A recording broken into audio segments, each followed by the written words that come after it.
j'espère que vous allez bien, que vous partez bien. Alors,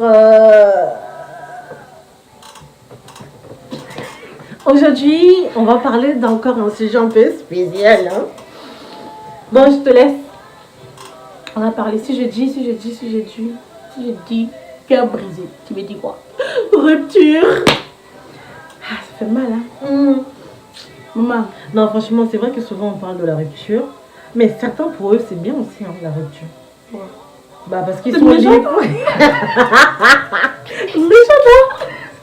Non, non, sérieux. Non, non, des fois, ça fait mal. Parce que rien que quand on dit le mot rupture, que ton cœur, il est comme ça. Mais toi, tu sais pas, toi. Et puis, on vient, on te... Ouais, c'est vrai.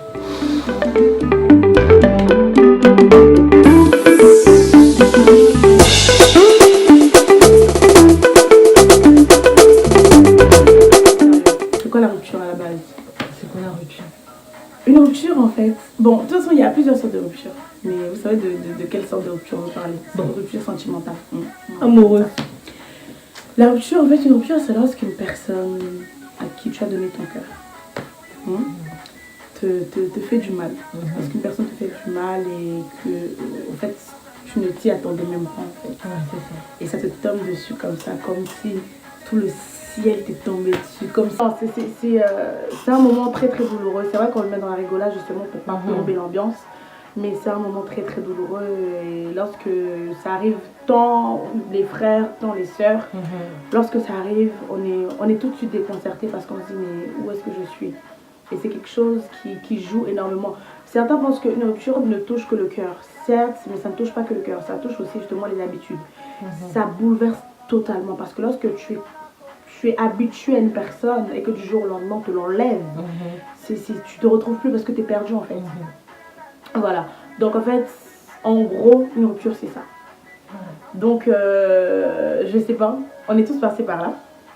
Maman, est-ce que tu es passé par une rupture? On a dit que moi je te passais par rien. Oui, franchement, on est tous passés par là. On est tous passés par là. Moi, je dirais, franchement, c'est vrai, hein, souvent ça fait mal, mais souvent ça libère, honnêtement. Quand ça vient pas de Dieu, ça libère. Ouais, c'est ce que je voulais dire. Quand ça vient pas de Dieu, ça libère. Ça fait mal, hein. Surtout parce que tu étais attaché à cette personne. Parce que tu passais toute la journée au téléphone avec cette personne. Je te dis, mon enfant, la relation, c'est pas bon. Et puis du jour au lendemain, comme ça. Non, mais ça arrive. Hein. Et puis souvent, tu es là comme ça, tu te réveilles le matin, tu vois le téléphone, il ne sonne pas. Tu te réveilles le matin, tu vois pas de message. Ça fait mal. Mais souvent, c'est pour une bonne cause, si on peut dire. Tu vois. Mais il y a d'autres aussi, c'est pour une mauvaise cause. Mais je crois pas que... Honnêtement, il y a certaines choses que le Saint-Esprit... Enfin, prenons le cas quand deux personnes... On va faire deux choses. Quand c'est validé par Christ et quand ce n'est pas validé par Christ. Voilà, c'est ça. Quand c'est validé par Christ et que vous savez que cette personne-là, c'est Dieu qui vous l'a donné, sachez que les choses ne seront pas faciles, c'est vrai. Des fois, il peut y avoir justement des ruptures dans ce cas-là. Mais ce sont des ruptures qui sont instructives et qui permettent aussi en fait de vous former tous les deux. D'accord. C'est-à-dire que quel que soit le temps que ça prendra, vous deux serez ensemble parce que Dieu l'a décidé ainsi. C'est juste un temps de séparation. Exactement. Lorsque ce n'est pas Christ qui le décide et qu'il y a un temps de rupture, c'est vrai que sur le coup ça fait mal. Ça fait très très mal parce que généralement on se dit mais Seigneur, moi je te l'avais présenté, bon j'ai pas eu de réponse mais je me suis dit que j'allais pouvoir. Mais quand Dieu te l'enlève, des fois en fait, il faut savoir que Dieu nous enlève aussi des fois parce que c'est quelqu'un de très jeune. On a tendance à l'oublier que Dieu est un Dieu très jeune. Et lorsque une relation ne vient pas de lui, il va faire en sorte que tu puisses le savoir. Et pour le savoir, il faut passer par la rupture. C'est simple. Mais après, le truc, c'est qu'il faut se dire quoi? Il faut se dire que certes, je prends le cas lorsque Dieu n'est pas d'accord, ok? Et même quand Dieu est d'accord, des fois, il faut se dire quoi? Il faut se dire que certes, c'est vrai qu'il y a une rupture, mais je ne vais pas rester par terre. Parce qu'une rupture, c'est poignarder une personne dans le dos, c'est prendre son cœur et piétiner ce cœur-là. Alors que ce cœur-là, en fait, on a des sentiments, on est humain et ça fait très mal. Des fois, ça fait très très mal. Et il faut se dire que même si mon cœur a été piétiné, même si mon cœur a été poignardé, je sais que ce que je vais vous dire, pour certains, ça sera facile à faire. Pour d'autres, ça ne sera pas facile. Mais il faut pardonner. Ça, c'est le côté le plus difficile. Il faut pardonner. Lorsque tu es au plus bas et que le Saint-Esprit te dit, va et demande pardon. Alors que ce n'est pas toi le problème. Mais pars et excuse-toi, pars et demande pardon. C'est ce qu'il faut arriver à faire et se dire que je suis par terre, c'est vrai. Ça fait mal, c'est vrai. Mais ma vie ne s'arrête pas là. Je vais continuer. Je vais continuer, je vais continuer, je vais continuer. Jusqu'à ce que je puisse me relever. Jusqu'à ce que Christ puisse me relever. Et dites-vous qu'à chaque fois que vous versez une larme, il le voit. Même si c'est une relation qui était validée par lui et qui n'était pas validée par lui, à chaque fois que vous versez une larme, il le voit. Ayant fait l'expérience, je sais de quoi je vous parle, il le voit. Clairement. Et à ce moment-là, vous dites, mais Seigneur, qu'est-ce qui m'arrive? Qu'ai-je fait? J'ai désobéi, oui, certes, je sais, j'en suis consciente. Mais Père, est-ce qu'il fallait que tu me frappes comme ça pour que je puisse comprendre? Mais ça fait trop mal. Mais au bout d'un moment, dites-vous que même dans votre douleur, il est là, c'est un Dieu amour. En fait, il vous montre que oui, d'accord, je suis avec toi, mon enfant. J'ai permis cette situation pour que tu puisses ouvrir les yeux. D'accord? Et le truc, c'est que, quel que soit ce que vous ressentez au plus profond de vous, même si c'est de la colère, c'est de la haine, c'est de la douleur, en fait, parce que tout est mélangé, tu ne sais plus ce que tu ressens, tu ne sais plus comment est-ce que tu vas pleurer, tu pleures allongé, tu pleures debout, tu pleures assise, tu ne sais plus quoi faire parce que tu es totalement bouleversé. Et la moindre chose que tu fais, tu penses à cette douleur-là qu'on t'a créée. Mais sachez qu'en fait, il y a un moment où le Père vous regarde pleurer, ok? Et dites-vous que des fois aussi, c'est bien de pleurer parce que ça libère. Ça libère. Je préfère 1000 fois une personne qui va pleurer libérer qu'une personne qui va s'énerver et garder. Parce que ces personnes-là sont des personnes les plus dangereuses. Parce que tu ne sais pas ce qu'elles pensent au fond. Je préfère une personne qui va pleurer pour se libérer. Et au bout d'un moment, quand est-ce que tu te libères et tu t'assois, Christ commence à te montrer tout ce qui n'allait pas. Et il te montre que à ce moment-là, il essaie de te prévenir, mais tu n'as pas écouté. Il te montre aussi qu'à ce moment-là, il était là. Pendant que tu étais en train de pleurer, il était là à tes côtés. Il essuyait tes larmes. Ok? Et dites-vous qu'au bout d'un moment, à force de pleurer, à force de crier au Père à cause d'une certaine douleur, il entend réellement. Et vient le moment opportun où il vous donne ce que votre cœur désire. C'est une chose qu'il faut savoir. Vient le moment opportun. Et en fait, lorsque ce moment arrive et qu'il vous donne ce que votre cœur désire, même vous êtes là, vous dites, Seigneur, qu'est-ce qui se passe? Qu'ai-je fait? Il y a une douille. Mais juste parce que vous avez tellement pleuré, il a tellement vu en fait ce mal qui vous rangeait de l'intérieur et limite, tu te dis, mais est-ce que c'est possible de souffrir autant sans pour autant saigner? Oui, c'est possible. Oui, on souffre lorsqu'il y a des ruptures, ça fait tellement mal. Mais après, pour éviter ce genre de cas, il faut plutôt en fait demeurer dans la prière. Seigneur, qu'est-ce que tu veux de moi?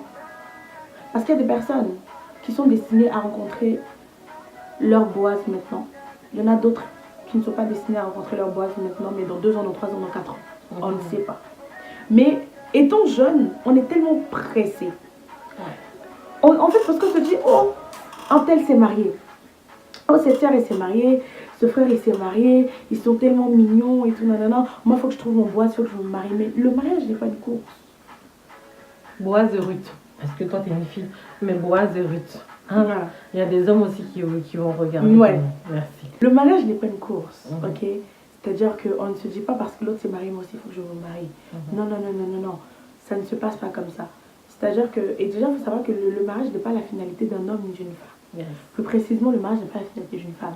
Nous, les femmes, il faut qu'on arrête de penser que le mariage est une finalité. Aujourd'hui, il faut savoir que... je vais me transformer en love coach. Il faut savoir que, aujourd'hui, les frères... Bon, les frères vont m'aimer pour ça. C'est ça qu'aujourd'hui, honnêtement, les filles, je m'adresse à vous. Vraiment. Il faut savoir qu'aujourd'hui, les frères ne cherchent plus les meufs, mais les femmes qui sont dans cette bulle du « il faut que je me marie ». Non. Aujourd'hui, les frères cherchent des businesswomen. Non, il faut qu'on dise des vérités. Parce que nous, les frères, les sœurs de l'église, là, on se dit trop, oh, faut que, Seigneur, je me marie quand la bague. Oui, d'accord. Et après le mariage, qu'est-ce que tu fais? Tu restes à la maison pour garder les enfants. On est dans une société où les hommes ne recherchent plus des femmes qui restent à la maison. On est dans une société où les hommes cherchent des femmes qui ont des entreprises, où les hommes cherchent des femmes qui savent se débrouiller, qui font quelque chose de leur dit donc. Parce que le temps où la femme vivait au crochet de l'homme est révolu. Donc, faut qu'on arrête en fait avec cette idée de je veux me marier, mais après le mariage, qu'est-ce que tu fais? C'est ça. Qu'est-ce que tu fais? Un jour, comme ça, je parlais à un frère. Et le frère me disait, il m'a dit, tu sais, c'est bien dommage parce que aujourd'hui, les sœurs, dans leur tête, elles ne savent pas ce qu'elles veulent. Ça dépend lesquelles, hein. Non, Faut bien préciser. il parle non. en général. En général, Il a non, faut préciser, non. Parce que moi, je sais Devant ce que je... jamais. Non, mais non. Non, je suis pas d'accord. Je suis pas d'accord. Parce que là, on va entrer dans un autre débat, hein. Non, mais il y a certaines qui savent ce qu'elles veulent, en fait. Et le problème, c'est que c'est très difficile de trouver celles qui savent ce qu'elles veulent, en fait. Justement, en fait, c'est ce que je lui ai dit. Je Voilà. lui ai dit, le truc, c'est que, imagine, elles ne savent pas ce qu'elles veulent. Elles ne savent pas quel chemin emprunter. Et elles sont là, en fait, il a dit, ces sœurs-là, tu leur enlèves le mariage, elles n'ont plus de but. Et moi, je dis, non, je ne suis pas d'accord avec toi parce qu'il y a des sœurs qui sont des businesswomen, qui ont des business plans, qui savent comment établir un plan pour une entreprise, qui savent diriger l'entreprise. Ces sœurs-là, elles sont là. Mais il faut juste aller les chercher, en fait. C'est tout simplement ça. Donc, du coup, pour en revenir, entre parenthèses, pour en revenir justement au sujet de la rupture, il faut justement en fait se dire ça. C'est-à-dire que si cette personne-là n'est pas celle que Dieu a destinée pour toi, c'est pas grave. Relève-toi. Continue à louer ton Dieu, continue à adorer ton Dieu. Arrivera le moment opportun où il te donnera ce que ton cœur désire. Moi, je vais juste prendre le point où tu as dit du sens. Il faut savoir pardonner. Peu importe ce que la personne a pu te faire. Qui t'a critiqué, qui t'a injuré, qui t'a minimisé, qui t'a négligé. Je sais pas. Qui t'a laissé pour aller avec une autre. Je sais pas. Mais la première chose, vraiment, pour que toi, tu te sentes bien et que tu sortes dans un type de dépression, parce que beaucoup de femmes et d'hommes aussi, mais la plupart du temps, c'est des femmes. Après une rupture, elles tombent dans un truc de dépression, mais c'est pas possible. À un tel point, elles n'arrivent pas à se toucher, elles n'arrivent pas à manger, elles n'arrivent rien à faire. Alors que quand tu étais bien avant, que tu le rencontres, tu mangeais bien, tu douchais bien, tu étais bien en fait. Mais là, le fait que la personne est partie, tu ne te sens plus. On dirait que c'était lui qui tenait ton souffle de vie. Il faut savoir que ni un homme, ni une femme tient ton souffle de vie. Donc, s'il est parti ou si elle est partie, tu peux encore vivre. Et tu peux encore, peut-être même mieux vivre encore. Donc, la première chose, c'est se libérer. Tu dois pardonner cette personne. Vraiment. C'est pas genre de la bouche, je te pardonne. Et puis après, tu repenses à ça en fait. Mais vraiment apprendre à te libérer. Parce que le fait que tu pardonnes à cette personne. Et puis si tu es vraiment courageux, va voir cette personne et dis-lui je te pardonne. Peu importe ce que tu m'as fait. Peu importe ce qui a pu se passer, je te pardonne. Et puis peut-être ça a été une expérience bien. Parce que tu as peut-être dû en tirer aussi quelques leçons dedans, tu vois. Je te pardonne et tu passes à autre chose. Libère ta pensée. Et comme Angèle a pu dire tout à l'heure, pleure. Parce que quand tu pleures pas, en fait, tu gardes tout à l'intérieur de toi. Et quand tu gardes tout, en fait, tu es en train de te tuer toi-même sans te rendre compte, en fait. Parce que tu vas rencontrer une personne, peut-être qu'il y aurait une bonne personne qui va essayer de revenir dans ta vie. Mais en fait, tu vas t'imaginer que comment l'autre a été, c'est sûr que l'autre qui viendra, il sera pareil, en fait. Tu vois. Et tu auras du mal. Donc, la deuxième chose, tu te pardonnes, tu pardonnes la personne, tu te libères et tu fais un renouvellement de ta pensée. En gros, oublie ce qui a pu se passer, tout ce qui a pu se passer, tout ce qu'il a pu te dire, tout ce qu'elle a pu te dire, etc. Banni. Mais ça là, prends un temps de recul. Prends un temps de recul, écarte-toi de qui que ce soit. Prends un temps de recul. Et puis, si tu es vraiment en Christ, gloire au Seigneur, parce que sache qu'il y a le Saint-Esprit qui est là pour t'aider en fait. Et si tu n'es pas en Christ, alors je t'invite vraiment à chercher un Dieu qui libère, un Dieu qui, en fait, qui dit, vous qui êtes fatigués et chargés, venez à moi. Décharge-toi sur lui.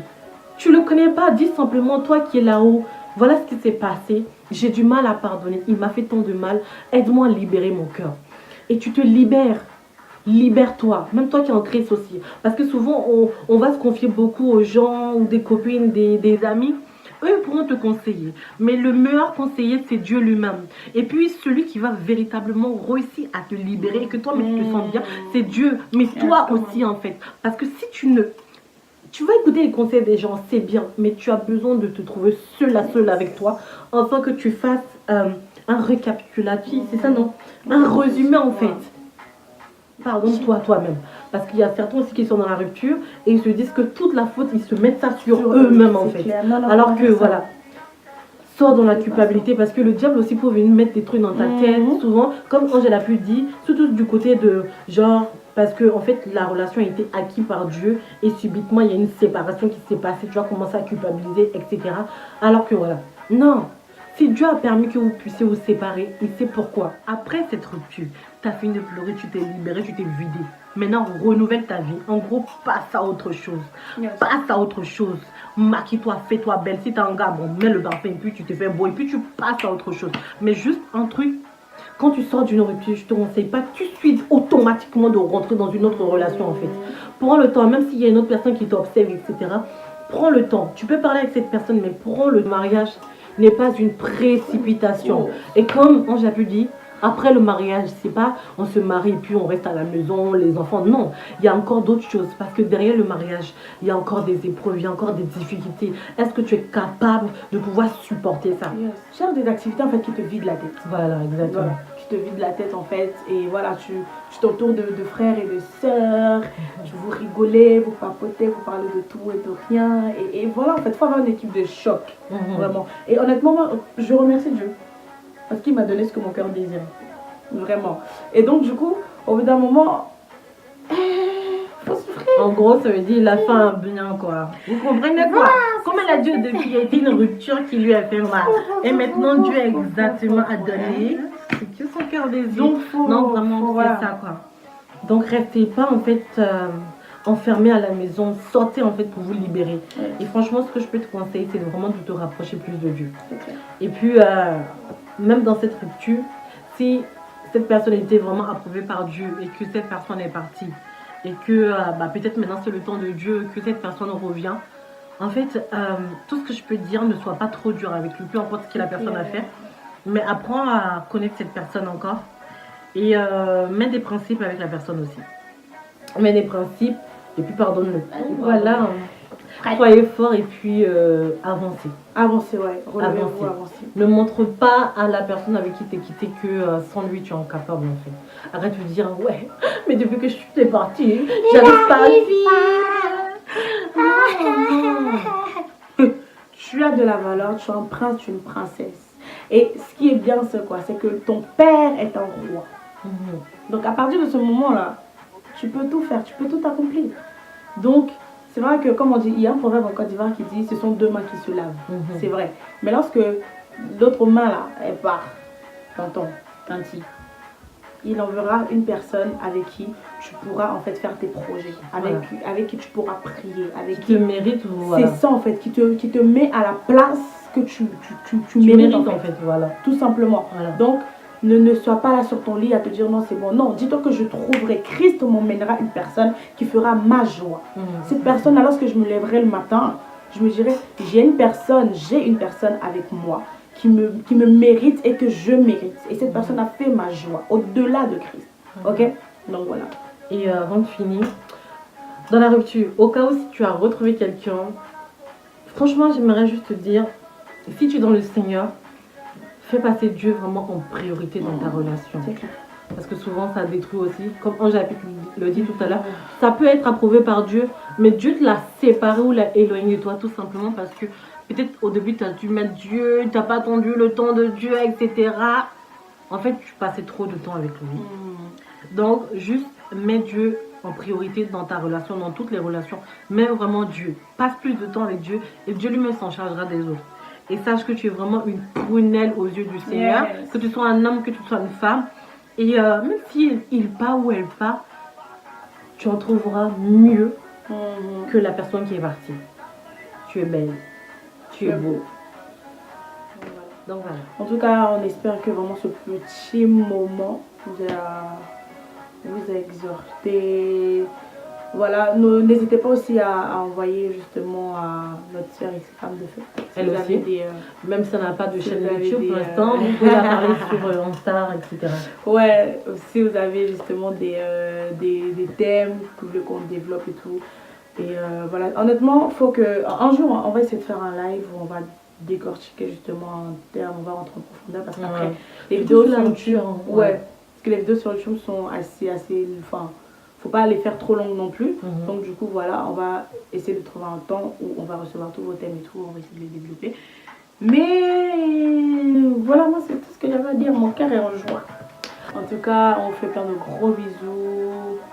Portez-vous bien, que Dieu vous bénisse encore, que la grâce vous accompagne, I love you. qu'une pluie de bénédictions vous succombe, ne cesse encore de vous poursuivre. En abondance. Soyez bénis, Amen. succès, élévation, prospérité, amour, fidélité, mais le plus important, la joie. La joie et la paix du cœur. Bye bye, à la prochaine.